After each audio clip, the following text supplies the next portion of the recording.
the reasons why we were talking about the 90-day challenge before. It gets people into a routine of doing videos, okay, of getting up and thinking, where can I do a video? Now, one of the things I've just started doing recently is doing some work in relation to shorts. I know Paul's been doing as well. And what I found with shorts is that literally, if you've got your phone, you've got zero excuses not to do video. One of the things I tend to do is I get in the office. Well, I'm in the office most of the time, but I'll be in the office. I'll put the camera on. I'll think, okay, I've done my keyword research. I'm going to do a video on whatever, okay, and I'll talk, and I'll probably talk for 25 minutes, and that is quite time consuming when it comes to editing, and also when it comes to uploading it. It takes a while to upload, so it's quite time consuming. So if you cut them down a bit, so they're a bit shorter, or even if you do video shorts on your phone, then you can save yourself a lot of time. Here's the thing, whatever you do in relation to video, you need to do some research first, okay? So you need to research your keywords, research your audience, understand who your audience is, understand their pain points, and then go forward in that way, okay? So you understand who you're talking to. Does that make sense? Okay. Baz, I'm just going to mute you out, Baz, because there's a bit of feedback coming back on the line. That's it. Right. So let me just share my screen.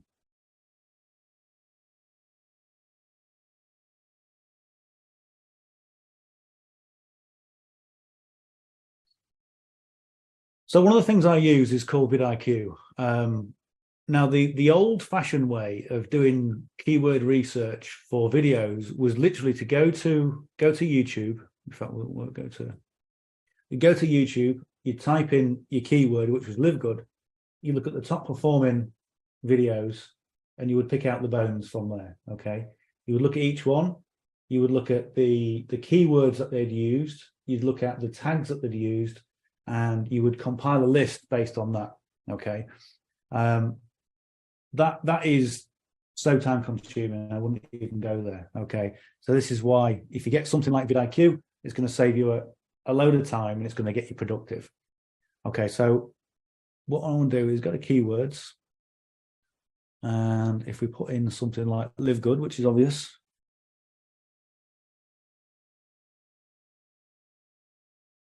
now what's the criteria for getting good keywords?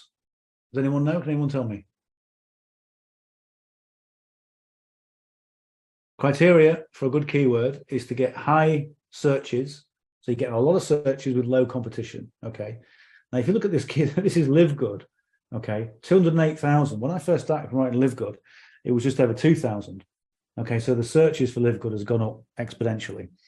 The keyword it's saying there, it's very low, 3.89. So the higher this number, the higher that number is, then the better it is that your video is going to get found. Okay. Now, what I do essentially is I'll go into the keyword, I'll look at all the keywords, and I'll look at what is relevant. The important thing when you're doing videos is the keywords have to be relevant for your audience and also what you're talking about. Okay. So yesterday I did it's this one here. I did this one. Okay. A cheap traffic source for affiliate marketing in 2023. Okay. And that was high searches, but it was also medium competition. So I thought, well, I'll try it and see what happens. And it's doing all right. Okay, 456 views in 2 days. So that's what I looked at from there. And what you want to do, that was the point of showing you this. Okay, a lot of the tags I looked at, a lot of the tags I researched, it was about free traffic sources for affiliate marketing. And I looked at them and I thought, well, they're not relevant whatsoever. Okay, so when people are looking for free stuff, they're not buyers. Okay, they're just people who are just looking for freebies and tie kickers and kind of time wasters, really. So you've got to make sure your keyword is relevant for what you're doing. So in relation to LiveGood, okay, and obviously that's what we're promoting. If we use LiveGood, okay, high searches, low competition. Okay, so the way that you would, in fact, the first thing I would do is copy all these, okay, copy all these stats and put them in a spreadsheet. And that's what I've done. If you go into the files on the Facebook page, there you go. Paul's got it already. And download it in the files.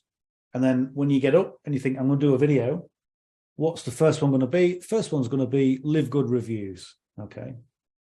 So that's what I'm going to do my video on. So you do a video based on LiveGood reviews.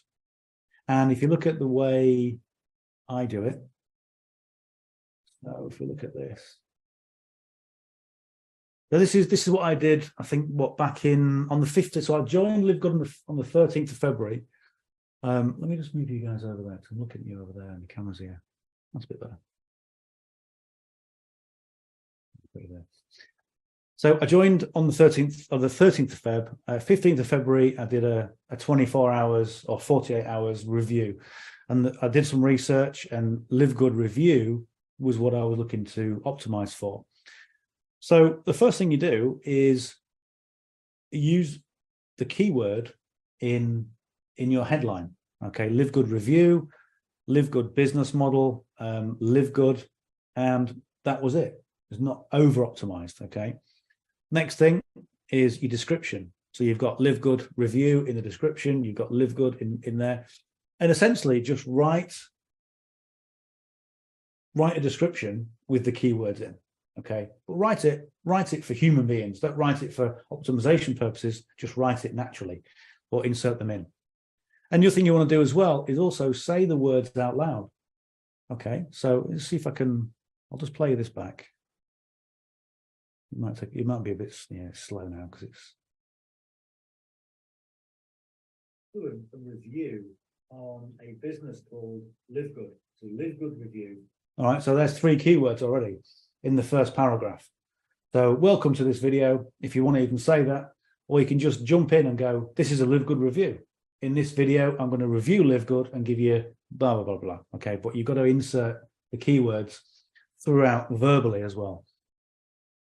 And that's you. Okay, so when you're doing your listing, if you look at vidIQ, what vidIQ will do based on your description and based on your headline and based on your video, it'll give you a score. Okay, so what you can do as well is play around with the different words. Okay, so you can play around with these words, mix them up, put plurals instead of singulars, and just see what score it's going to give you. Now, overall, this isn't too bad. 75. It's giving me a green light, so it's saying it's okay.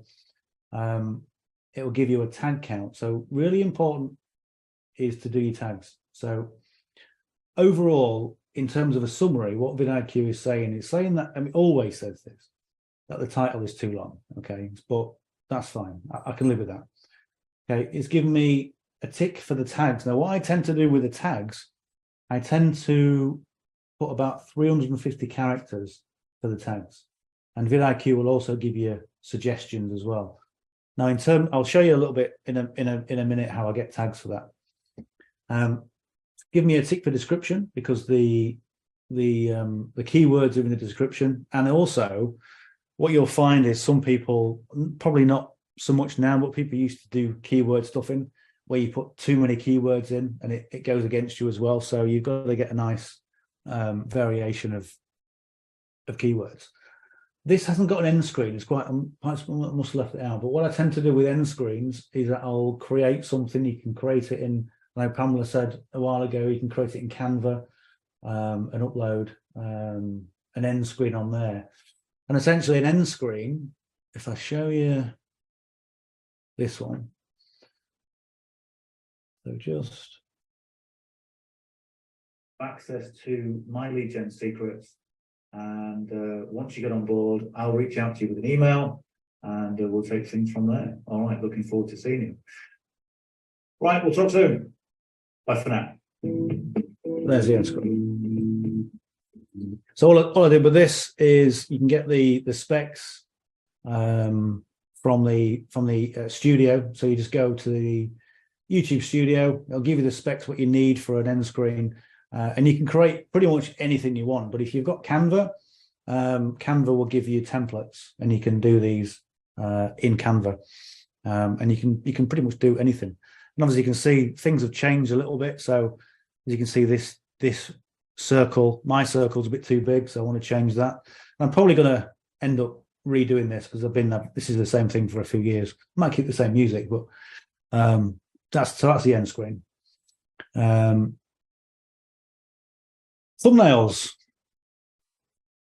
This is my thumbnail, and essentially all I've done is kept it really, really simple. And again, you can do the same thing in Canva. Go and get a template in there. What always works really well is a close-up of the face. Okay, the closer the better, because people resonate with faces.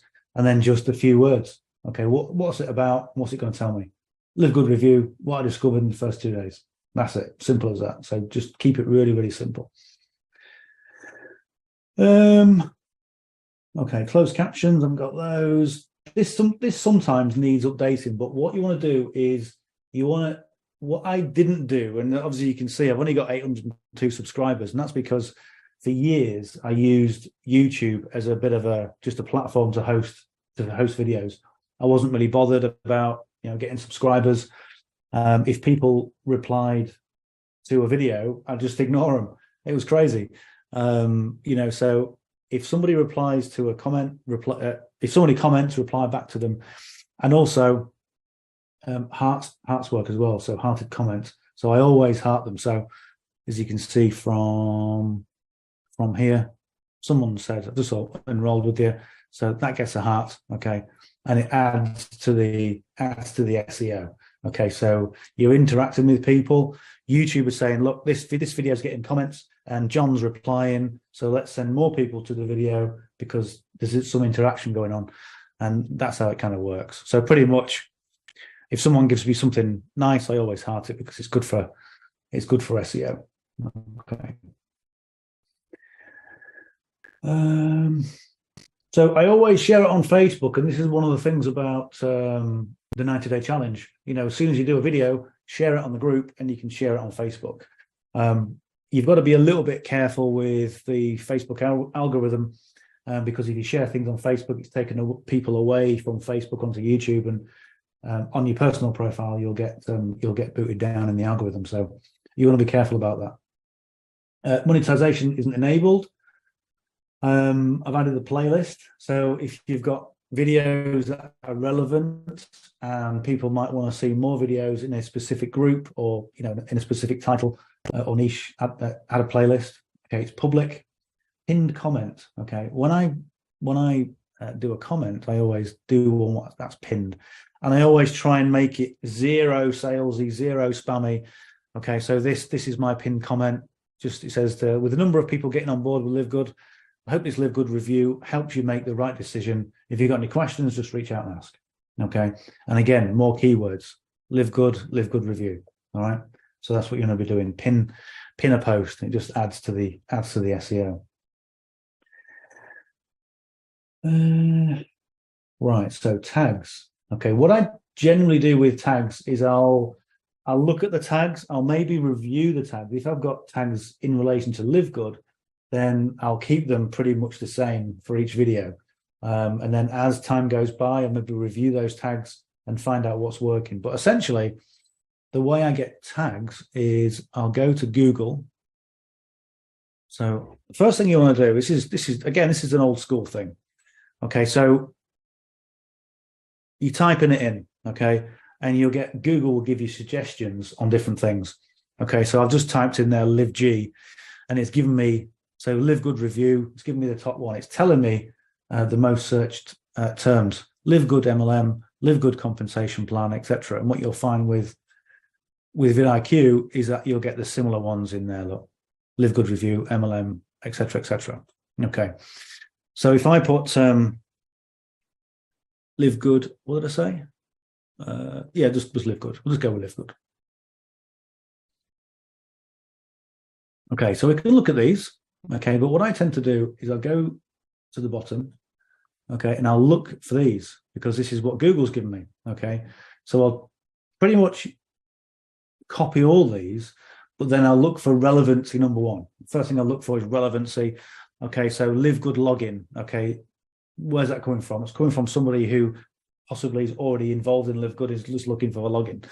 Okay. But if you're doing, say, a LiveGood marketing plan, we've got the marketing system now with Get Response and HBA. Maybe they're looking for a marketing plan, so you can add LiveGood login because it's relevant for people who are already in. Okay. So LiveGood reviews, LiveGood compensation plan, again, buyer keywords, LiveGood affiliate program, buyer keyword there, LiveGood powerline, potentially a buyer keyword. So potentially all these are buyer keywords. So these could be all relevant for LiveGood. And some of these tags are new. So I might be adding to my listing. And the thing is, when you've got a video on YouTube, you always want to be looking and re-optimizing, putting more relevant keywords in there and tags and what have you. So these are all my tags. And vidIQ gives me the listing of how popular these tags are. So number 82, LiveGood reviews, LiveGood review 62. Okay, LiveGood review 2023, number 3. Okay, so I generally put in, you can get up to 500 characters with tags, but if you I always think if you put too many in, up to 500, I think it could be too many. So I've tested this, and somewhere in the region of about 350 is quite good, because you're not stuffing it with too many tags and keywords. And the other thing while we're here is the channel tags. Again, I'll probably be updating this. So I've got a lot of different keywords in there in relation to both trading and the online business. And again, it's always worth going back, having a look and seeing what you've got and seeing if it's still relevant for what you do, and making any adjustments from there. And so the other thing that I do as well is when I produce a video, whether it's on the phone or whether it's on the camera in the office, I'll save the file as the keyword, and I tend to so it'll save it on the timeline. Let me just see if I can show you on here. LiveGood. No, it's not doing it. Right, I can't get in at the minute. Okay, my several gigabyte or terabyte hard drive is full. It won't open. So what I tend to do is I get the actual video file, and I'll save it as LiveGood reviews, LiveGood, okay, or something along those lines. So if I find a nice title, in fact, with the actual video, I'll save it as this, okay. So on my computer, you look for it, and it'll say LiveGood review and business model, blah, blah, and it'll say that on it. When I save the thumbnail, I'll do the same, okay, but I'll change it. So I've got LiveGood review. So maybe the thumbnail, I'll add LiveGood reviews, the plural, as the saving this. And what I've done as well, I've also tried it, and it seems to be working at the moment, is to kind of keyword stuff the title of this on my computer. So I'll put keyword review, keyword reviews, and then kind of make it so it sounds sense, but put more keywords than I would normally. Okay, and it seems to be working. So it's all about optimizing for the right keywords and just essentially making life easy for yourself. So you've got a list. So the next thing we do, we do LiveGood reviews. We cross it off our list and we go, okay, what's next? Okay, the next one is LiveGood review. Okay, maybe you'd make one video out of those two. And what I tend to do with these keywords is I'll do updates as we go along. Okay, I'll do an update day 1, day 2, okay, or week 1, week 2, however relevant it is. And if you're getting some good results, then post those results and tell people what you've been doing and how you've got those results. Because there are a lot of people out there who are actively looking for LiveGood, but like me, when I'm looking for opportunities to join, I don't join the opportunity. In my head, I've already joined. I look for the right person to work with. And that's what a lot of people are doing with me. So they're coming on board. Okay, this guy's got, he went gold in 7 weeks, and he's got, 400 and so many people in. He must know what he's doing, so I'll go and work with him. and that's what's happening. And work your way down the list. And what you'll do is if you can change that as well, so you've got the easiest ones. Always try and optimize for the easiest ones first, okay? Because they're the low-hanging fruit. So the more you work down the list, the more difficult it becomes. But what's happening is as your channel becomes more optimized for the keywords that you're trying to optimize for, and you're getting more subscribers,